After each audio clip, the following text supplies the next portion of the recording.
السلام عليكم ويا صباح الفل والياسمين عليكم. ازيكم عاملين ايه؟ يا رب تكونوا كويسين وفي احسن الاحوال. صباح يوم جديد كله طاقه وبركه ونشاط ان شاء الله. النهارده يومي كده يعني هنقضيه مع بعض، وكمان جبنا شويه مشتريات كده بتاعت يعني شويه رمضان وشويه للشهر كده يعني. فتابعوا معايا الفيديو ان شاء الله يعجبكم وتستفيدوا منه باي حاجه. بصوا يا بنات، في البدايه كده انا قسمت المشتريات بتاعتي لكذا حاجه، يعني مش هجيب ما جبتش كله مرة واحدة في يوم واحد، يعني جبت على كذا يوم.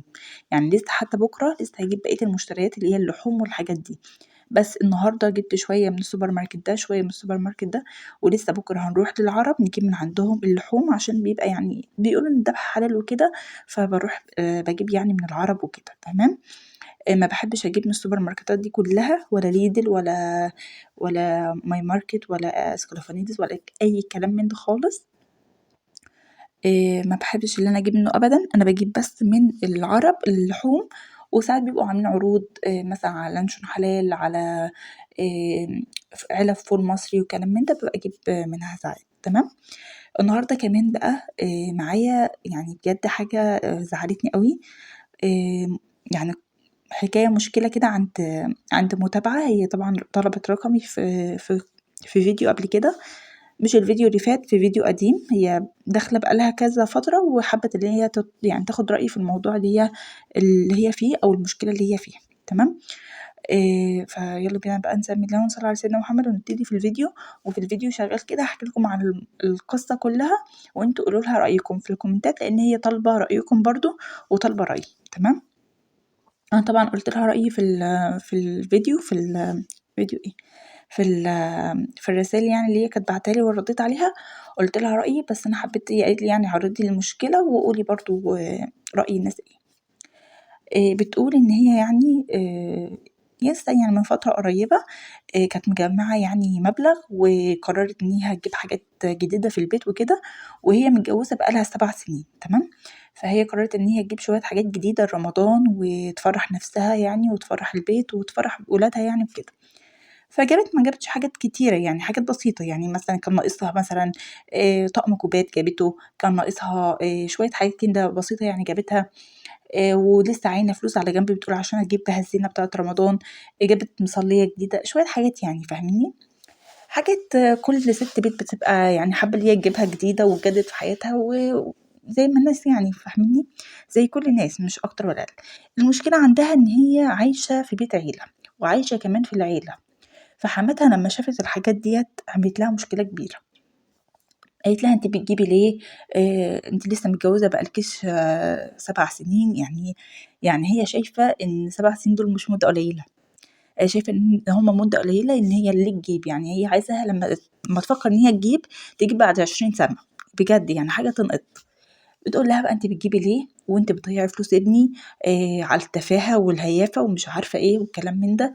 "وإيه الهيافة اللي أنتِ جايباها دي؟" وكلام من ده يعني. المهم إن هي عملت مشكلة كبيرة في البيت، وجوزها طبعًا اتدخّل وكده، وهي طبعًا اتشاكلت مع جوزها، ويعني غُضبت، راحت عند أهلها. تمام. فهي بتقول: أنا غلطت في إيه يعني وكده، وهي زعلانة من الموضوع، وبتقول: "رأيِك إيه؟" هو باعت لها يعني بيتصالح وكده، بيقول لها اللي أنا يعني اتنرفزت من يعني الرد والكلام من ده، فأنا حبيت يعني إيه، اللي هو اتضايق يعني واتنرفز، فهو إيه مشّاها يعني فاهميني؟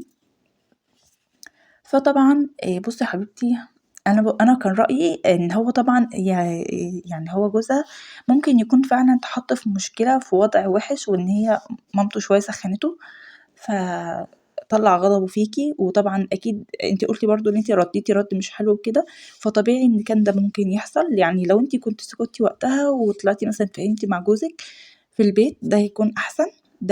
دي نقطة برضه خلّي بالِك منها. فيعني ردِّك معاهم في البيت تحت وزعّقتوا مع بعض وكده على حاجة زي دي، فده خلّاه يتنرفز عليكِ ويمشّيكِ. تمام. طبعًا هو غلط برضه إن هو يمشّيكِ برضه، مش هنقول حاجة، بس هنقول إن إحنا مش عايزين نهِد البيت، وإن هو كان متنرفز، وفعلًا هو ده الحقيقة، يعني هو اتنرفز وحَب اللي هو يفُض الموضوع ويفُض المشكلة، فقال لِك إيه روحي عند أهلِك. تعالي بقى لحماتِك.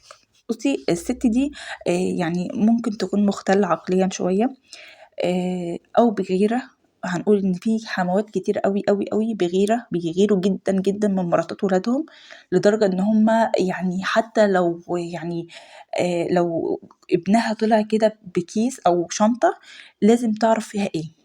ودي على فكرة في اغلب عندنا البيوت المصرية بالذات في الارياف الموضوع ده منتشر او بشكل فظيع، يعني شكل بجد يضايق. فخلينا نقول ان احنا الست دي بغيرة. طب ازاي تتعاملي بقى معاها؟ اول حاجة مش لازم ان انت لما تجيبي حاجة تروحي توريها لها ابدا، مفيش اصلا، يعني قليل قوي قوي لما بيعملوا كده، واصلا مفيش حما بصوا على وجه الارض الا ما رحم ربي، اكيد برضو في نسبة، بس خلينا اقول مثلا 80% من الحموات مفيش حما بتحب مرات ابنها تجدد حاجة في بيتها. بتبقى بقى مستخسرة، بتبقى مش حباها تفرح، بتبقى بقى مستخسرة فلوس ابنها. بصوا شمال يمين شمال يمين، هي الست الحما ما بتحبش مرات الابن مهما كان. الحما حما ومرات الابن مرات الابن. يعني هتلاقيها مع بنتها، تلاقي يعني بنتها جايبه حاجات وفرحانه وكده وهي بتشجعها، ولو حمات بنتها اتكلمت يعني هتعمل مشكله كبيره.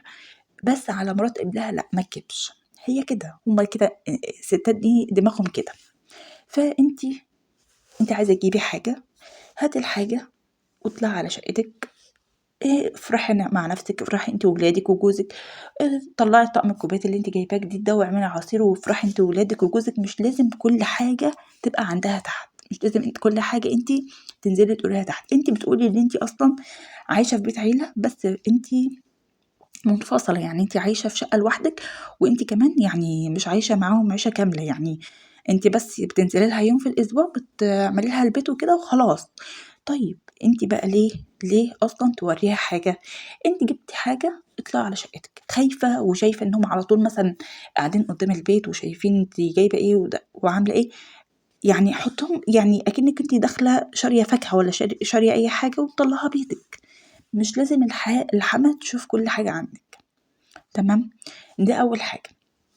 تاني حاجه، مهما كان وانتي يعني وانتي في اي مشكله حصلت لك، اي مشكله حصلت لك مهما كان ما تعليش صوتك وما تزعقيش وما تحاوليش ان انت تغلطي بالكلام مهما كان ومهما حصل ومهما هم استفزوكي.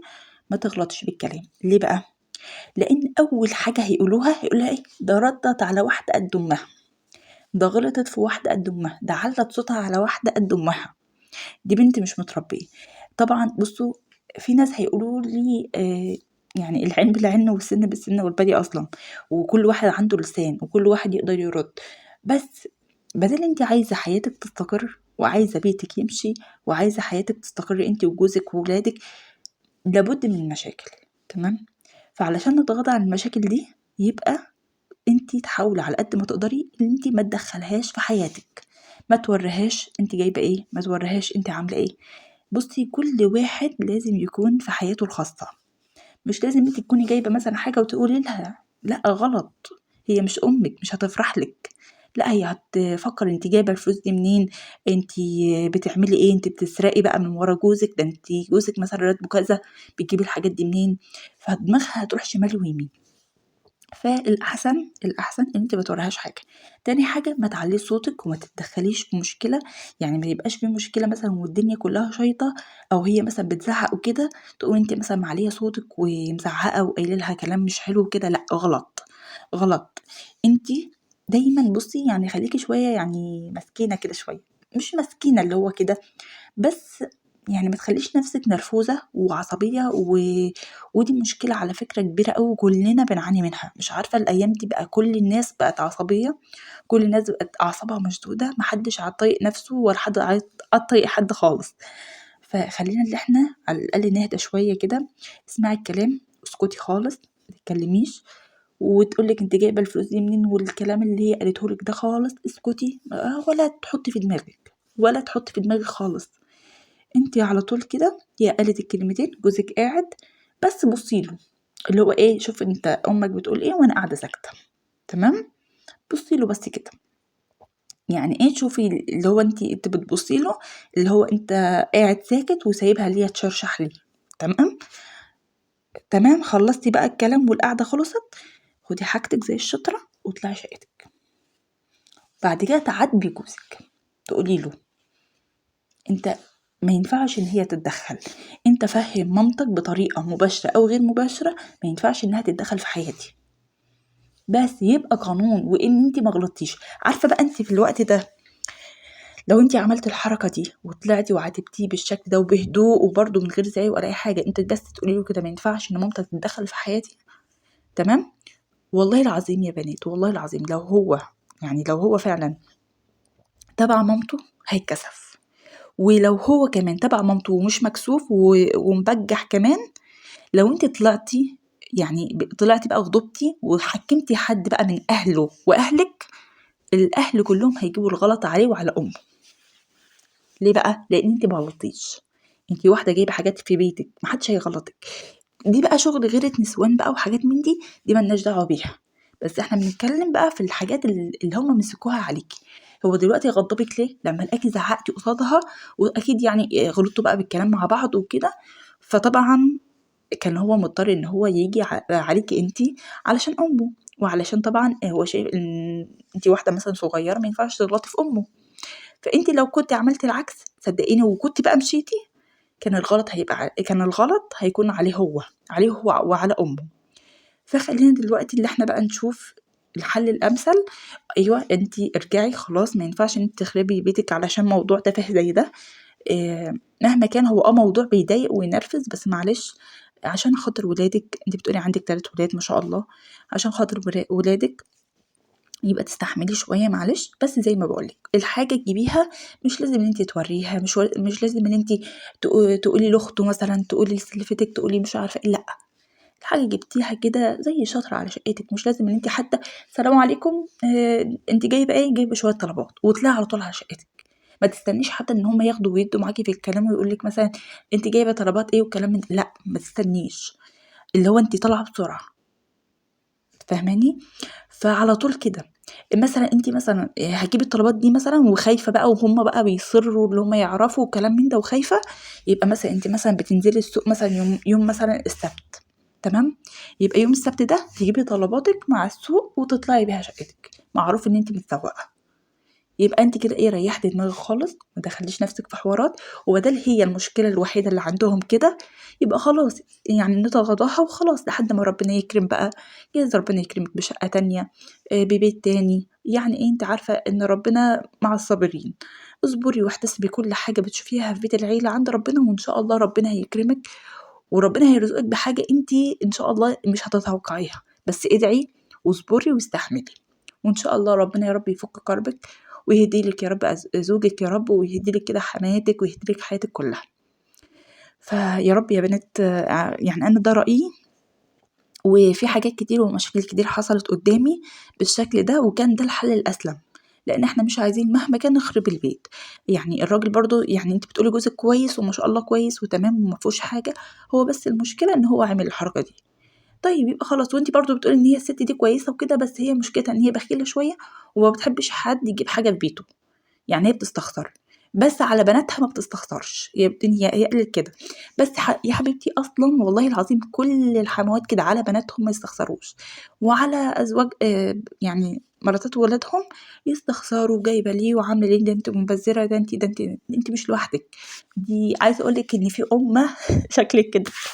ف احتسبي كل اللي انت بتشوفيه عند ربنا، واستغفري كده ربنا كتير، ودايما قربي من ربنا علشان هو دايما اللي هيوجهك وهينورك للطريق الصح.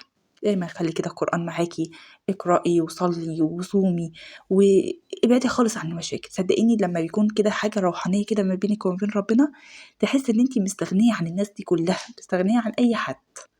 بس كده استعيني بالله وزي ما بقولك كده، وان شاء الله ربنا يا رب يهدي سرك ويوفقك يا رب، ويخلي لك ولادك ويهدي لك زوجك يا رب، اللهم امين، اللهم امين يا رب العالمين. انا هنا يا بنات كنت جايبه شويه مشتريات كده، بس معرفتش طبعا ان انا اتكلم معاكم، بس تعالوا بقى اما اقول لكم على الاسعار، لان سكرافانيزس منزل اسعار حلوه جدا على الحاجات دي.